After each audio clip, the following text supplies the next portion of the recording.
ঝিনাইদহ জেলার মহেশপুর উপজেলার যাদবপুর ইউনিয়নের হৃদয়ে অবস্থিত কৃষ্ণপুর গ্রাম বাংলাদেশের দক্ষিণ পশ্চিমের এই জনপদটি তার ইতিহাস, সংস্কৃতি আর মানুষের আত্মত্যাগের জন্য পরিচিত।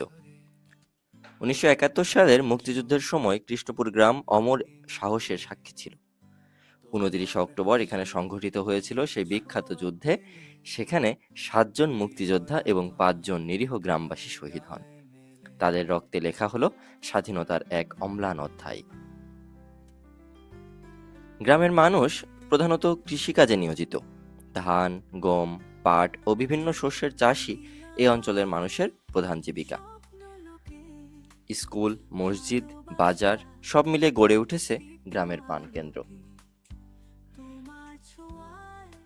এই গ্রামেরই একটি অনন্য শিক্ষা প্রতিষ্ঠান কৃষ্ণপুর দাখিল মাদ্রাসা।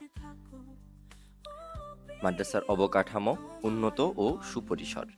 শিক্ষার্থীদের জন্য পর্যাপ্ত শ্রেণীকক্ষ, লাইব্রেরি, মসজিদ ও খেলার মাঠ রয়েছে। গ্রামের শান্তিপূর্ণ পরিবেশ শিক্ষার্থীদের মনোযোগী ও সুষ্ঠু পরিবেশে পড়াশোনা করতে সহায়ক। কৃষ্ণপুর দাখিল মাদ্রাসা শিক্ষার মান উন্নয়নে বিভিন্ন উদ্যোগ গ্রহণ করেছে। শিক্ষার্থীদের মধ্যে নিয়মিত পরীক্ষার আয়োজন, কৃতি শিক্ষার্থীদের সংবর্ধনা প্রদান ও ধর্মীয় অনুষ্ঠান সমূহের আয়োজনের মাধ্যমে শিক্ষার মান বৃদ্ধি করা হয়েছে।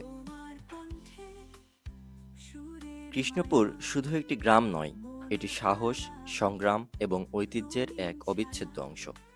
এখানে প্রতিটি পথ, প্রতিটি মাঠ, প্রতিটি মানুষের চোখে পড়ে ইতিহাসের ছায়া। এখানকার বাতাসে বয়ে যায় সেই সময়ের গল্প, যা মনে করিয়ে দেয় মুক্তি ও আত্মত্যাগের মূল্য কখনো ম্লান হয় না।